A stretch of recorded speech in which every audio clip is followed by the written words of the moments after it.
செய்தி. ராமேஸ்வரம் அருள்மிகு ராமநாத சுவாமி திருக்கோவிலுக்கு சொந்தமான இடத்தில் முன்னோர்களுக்கு பரிகார பூஜைகள் செய்ய கட்டண சீட்டுகள் குறித்த அறிவிப்பு திரும்ப பெறப்படுகிறது என திருக்கோவில் நிர்வாகம் அறிவிப்பு ஒன்றை வெளியிட்டிருக்கிறது.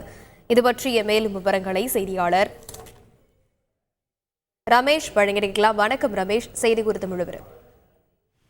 வணக்கம்.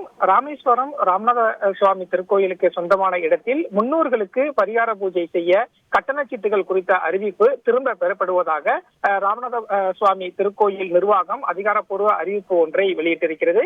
குறிப்பாக திருக்கோயில் நிர்வாகம் வெளியிட்டிருக்கக்கூடிய அறிக்கையில் ராமநாதபுரம் மாவட்டம் ராமேஸ்வரம் ராமநாத சுவாமி திருக்கோயில் மூலம் அக்னி தீர்த்த கடற்கரை அருகில் திருக்கோயிலுக்கு சொந்தமான இடத்தில் பக்தர்களின் வேண்டுகோள்படியும் பக்தர்களின் வசதிக்காகவும் முன்னோர்களுக்கு பரிகார பூஜை செய்திட கட்டண சீட்டு நடைமுறைப்படுத்த உத்தேசிக்கப்பட்டிருந்ததாகவும் இந்த கட்டண சீட்டு நடைமுறைக்கு கொண்டு வருவது தொடர்பாக பொதுமக்களுக்கு ஏதேனும் ஆட்சேபனை இருப்பின் பொதுமக்கள் தங்களது ஆட்சேபனையை வருகின்ற மார்ச் 20ஆம் தேதிக்குள் தெரிவிக்கலாம் என்று கடந்த பிப்ரவரி மாதம் 28ஆம் தேதி நாளிதழ்களில் செய்தி வெளியிடப்பட்டிருந்ததாகவும், ஆனால் நிர்வாக காரணங்களுக்காக இந்த அறிவிப்பு திரும்ப பெறப்படுகிறது என்று ராமேஸ்வரம் ராமநாத சுவாமி திருக்கோயில் நிர்வாகம் சார்பில் அறிக்கை ஒன்று வெளியிடப்பட்டிருக்கிறது.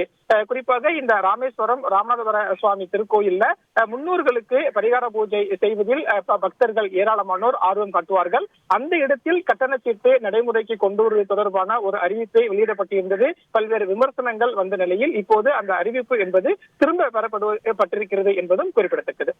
விரிவான விவரங்களுக்கு நன்றி ரமேஷ். செய்திகளை உடனுக்குடன் தெரிந்து கொள்ள உடனே சப்ஸ்கிரைப் பண்ணுங்க.